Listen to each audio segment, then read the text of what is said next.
Vince McMahon and Bob Costas are the two people who, since before I was born, were not only close to my father, but were his primary collaborators. And for Bob, showing the wide spectrum of taste my father.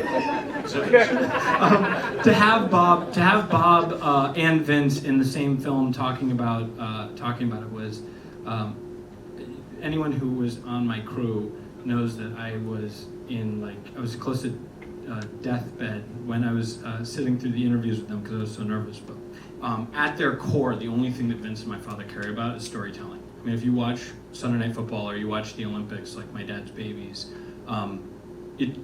his defining characteristic is those sports life packages that 30 for 30 grew out of, and Sports Century, and all these different things sort of out of this idea of telling stories. And at its core, the WWE, all controversy and insanity aside, is a story. And Vince, I was at Raw like 3 weeks ago, and I was with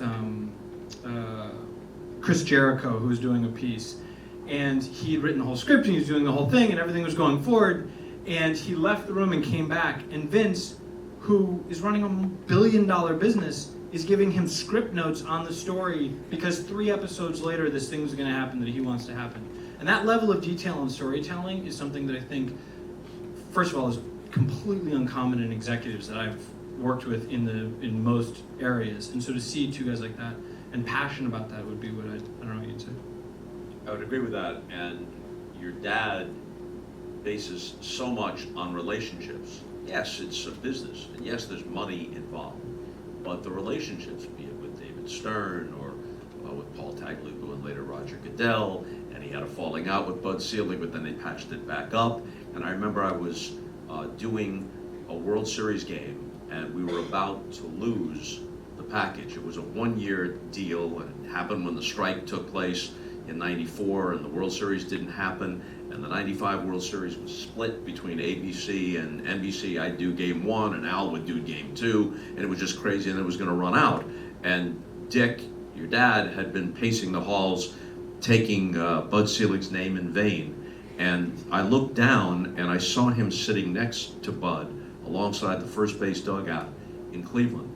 And I said to Bob Uecker, they're going to make a deal. I can tell by the look on Dick's face that he's reconnected with Bud Selig. We're going to have baseball next year. And we did, until 2000. Everything was relationships with your dad. And although in many ways Vince's sensibility is somewhat different from mine, by everything I've been able to determine, his word is his bond.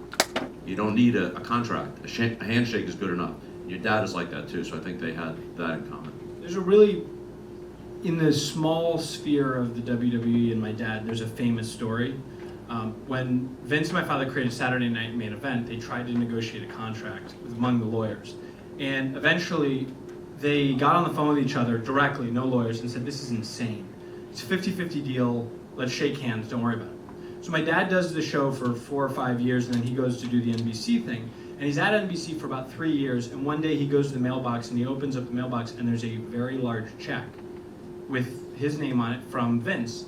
And he calls Linda, Vince's wife, who runs the WWE, and said, hey, there's a check.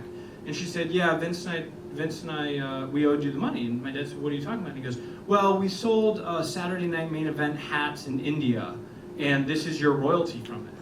And my dad said, that's not covered in our deal. And they said, we're 50-50 partners, that's how it works. And that, my dad would use that in terms of my MBA in business. That was my father's leading instruction was you find a business partner who honors a handshake like that, and you don't ever have to look back about what kind of, good show, bad show, as long as the guy you're doing with is a good guy. And what's funny is, and I'll pass it to Matt, because Matt got the shittiest end of the stick in terms of the XFL experience by every stretch of the imagination. But what was remarkable to me in the interviews was that he was as funny as he is, and you were very funny in the film. He had this positive light about Vince and the WWE and all the other stuff, largely based on relationships. And I wanted you to just kind of talk. Yeah, I mean, it was a difficult experience for all of us attached to it because there was changing direction constantly. There was stink on it for sure after week 1 and more as the thing went on, and we were the guys attached to the stink.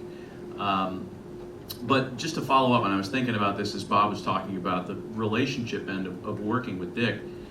Dick called me a couple of times when I was taking off the main NBC game after week 1. You heard Vince say he needed somebody that was going to sell it more, and I was like, that's good, man, 'cause that's not me. So I went away. I went to the backup game, and Dick checked in with me a number of times during that process, and I thought that was warm and that was genuine and it was cool. And to this day, I think I work at MLB Network now and have a great job and love my career. And it kind of circled back to Dick, and it didn't hit me until years later that when MLB Network was launching and the then president of the network was looking for guys to start the network with, Dick put my name in his ear. Not because I was great on the XFL, but because I guess he liked me. And the relationship end of working with Dick was that strong. So as bad as the experience was, it was something I look back, like we learned a lot about ourselves too. I learned don't ever trust your elders, first of all. I thought that Dick and Vince were just going to have the magic touch on this thing and it was going to be fixed week to week. I was just, fatally optimistic in that regard. But it was a good experience, regardless of the stink that was on us at the time. One quick note about Matt and the XFL, and I said this to him beforehand, before just tonight. It occurred to me, Matt is one of the best talents in the business, but he was at a stage of his life and his career, just as Jonathan was, where he could roll the dice with this. And I said, this to you is as if somebody discovered that Julia Roberts did a soft porn film in 1981, and she's just able to say, I was young, I needed the money. And people would say, okay, all right? But if Meryl Streep does one now, it's not good. Okay. Bad example, but there might be an age factor there that I didn't intend. But you get my point. So in 2001, I couldn't do that. Dick Enberg couldn't do that. But Matt could. And there's no lint. There's no lint attached to him. It's all good. No, I made the film to make sure the lint got back on it. By the way, speaking of relationships, I don't think anyone really got better relationships out of the XFL than Coach. You're so quiet. Well, a couple of things. I didn't know you were going to put that part in there. 100% true. I guess what's cool about this, I love this by the way, is that in 2001, I was a full-time employee of the WWF and WWE, and so I went and I begged to be a part of the XFL. And so Kevin Dunn, who's an executive producer, and Vince, and I love Vince McMahon. To this day, we have an incredible relationship. And they're like, hey, you can be on the backup game. It's never going to be seen. Clearly, you saw that it was seen about 20 or 30 minutes. So Kevin said, we want you to go and be a part of the cheerleading auditions because you know what Vince wants.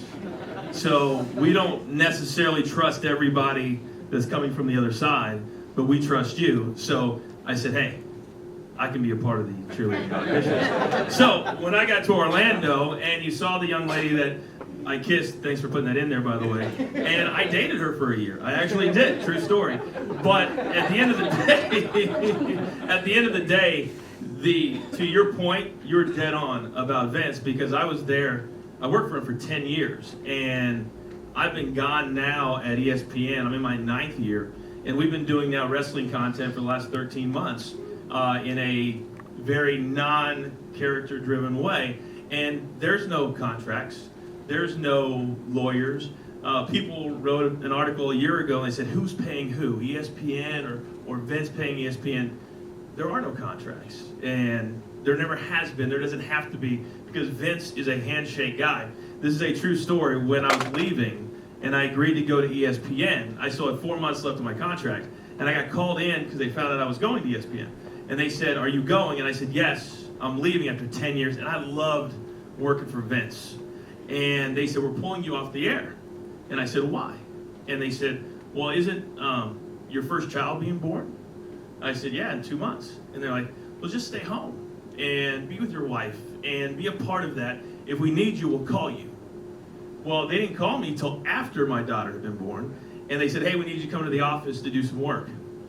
So I went in, and there was a big tent, and I walk up, the first person I see is Vince, and it was a going-away party for me after being off the air for 3 months, and that's just who he was. And it's why I tell people all the time, and I told you this when we met, I would work for him tomorrow, forever, because he's that good of a dude. And I think you did a great job of showing America how good of a guy he is.